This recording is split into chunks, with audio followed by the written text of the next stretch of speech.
ፊራዬ እንደው በልጆቿ አምላክ ፊራዬ እንደው አባቴ በቃ በልጆቿ አምላክ እንደው ለነዚህ ልጆች ብለህ ለነዚህ ጨቅላ ልጆች ብለህ እንድትረዳት። ተማሪዎችሽ ይሄን ቪዲዮ ቢያዩ አይደብርሽም? አይደብረኝም። የጅማ ልጆች የጅማ ቤተሰቦች እህታችን ከጅማ ድረስ ነው ዛሬ ከነ ልጆቿ እኔን ለማግኘት እዚህ አዲስ አበባ የመጣችው። ጅማ ቲክቶከር የለም እስክል ድረስ ማለት ነው። እሺ እነዚህ ልጆች የማሳደገው ብቻዬን ነው። ማንም የሚረዳኝ የለም። ቤተሰብም ወዳጅም ዘመድም የሚያገዘኝ ማንም ሰው የለም።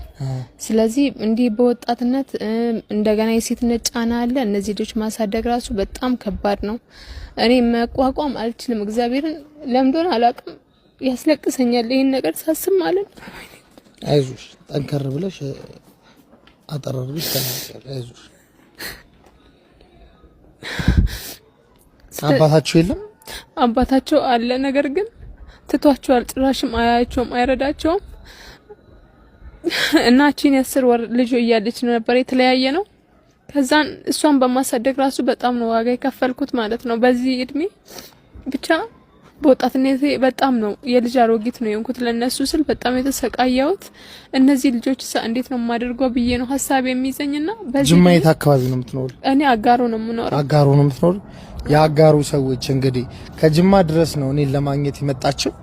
አሁን የኢትዮጵያ ሕዝብ ምን እንዳደርግልሽ ነው የምትፈልጊው? አይዞሽ የኢትዮጵያ ሕዝብ ይሄን ነገሬን ሰምቶ ቢያንስ እንዲተባበረኝ ቢቻል ደግሞ ፊራኦል ይሄን ነገር እንዲያይልኝ እንዲሰማልኝ ፈልጋለሁ። ምክንያቱም እኔ በሴትነቴ በዚህ እድሜ ብዙውን ሰው እንዲረዱኝ እንዲተባበሩኝ ብዙ ነገሮችን ጠይቃቸዋለሁ። ቢያንስ ሰርቼ እንኳን መልስላቸዋለሁ፣ እርዱኝ ይላቸዋለሁ። ነገር ግን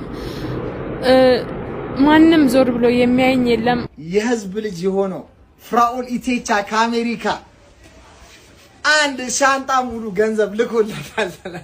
ፍራኦል ኢቴቻ ድምጿን ሰምቶ አይዞሽ ለልጆቿ ማሳደጊያ በኢትዮጵያ 300,000 ብር ልኮላታል። 300,000 ብር። ፍራኦል ኢቴቻን ሁላችሁ ሜንሽን እያደረጋችሁ አመስግኑት። ቃል የለም እንግዲህ ለነዚህ ልጆች 200,000 ብር ነበር ያስፈልገኛል ያለችው። እንግዲህ 300,000 ብር ጨምሮ ይሄው ልኮላታል። ይሄው ገንዘብ ነው። ተሸከሚ እንባሽ ነው። የልጆችሽ አምላክ ነው።